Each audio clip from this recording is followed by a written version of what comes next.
open. You know, sometimes the perception of power is more important than power itself. As our president continues to fumble on the world stage, he single-handedly is bringing about the decline of the United States as a world power, something that impacts you in every way, from your pocketbook to your safety. This decline in power has been ongoing since Barack Obama took office, starting with the red lines, the finger-wagging, removing economic sanctions against Iran, allowing it to continue its nuclear buildup, relying on Russian President Putin to broker a deal for Syria's removal of chemical weapons just to save face after announcing that the U.S. planned to attack Syria, and not sending reinforcements to protect our men in Benghazi, unilaterally removing the missile defense system that protects Eastern Europe from Russia. All the while, our president trumpeting the reduction of our military on the world stage. Not only are we now perceived as weak, our enemies emboldened, impacting your safety and mine. With this loss of power, or the perception of that loss, goes manufacturing jobs, trade alliances, and allies standing with us. Weakness encourages aggression. Putin's perception of power is so strong that he took Crimea with virtually no one hurt or killed. Our president threatens cost, claiming to speak for the international community. Except the international community wasn't with the president. The UN, NATO, the EU, no one with an initial was with him. Our president revokes a few Russian businessmen's visas to Disney World and withdraws Putin's invitation to tea with the G7, formerly known as the G8, Putin being the disinvited odd man out. Mr. President, while you're moving teacups, Putin is moving soldiers and tanks. Today, 80,000 Russian soldiers on the Ukraine border. Now you come out and say there will be more cost should Putin take more than Crimea. Since Putin already took Crimea, you really didn't mean what you said, and you didn't say what you meant, so why should he worry now? And while you've got a pen and a phone running around wagging your finger, Putin is running around with tanks and 80,000 soldiers. You brag about reducing the United States military.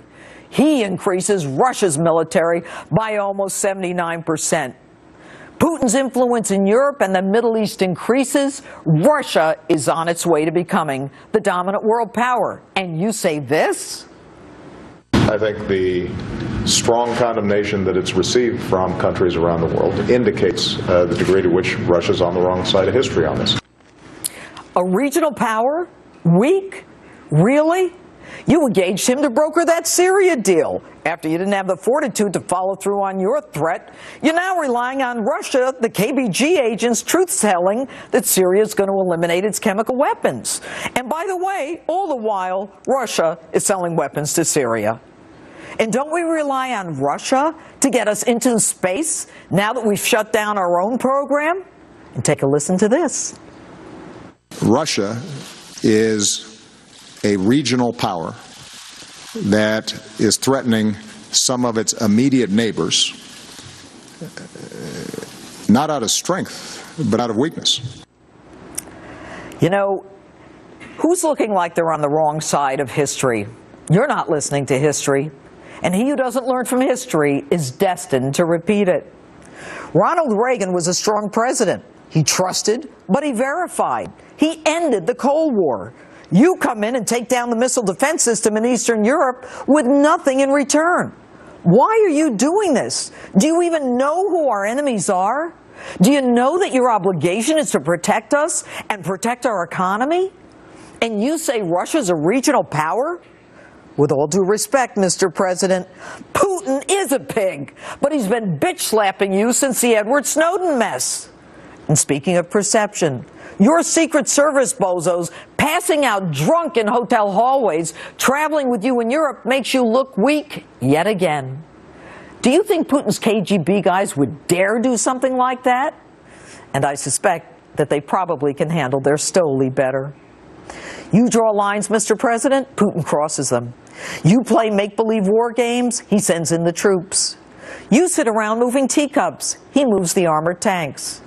And you want to poke a tiger, this tiger, in the eye? The perception of power, Mr. President, is as strong as power itself. And that's my opening statement.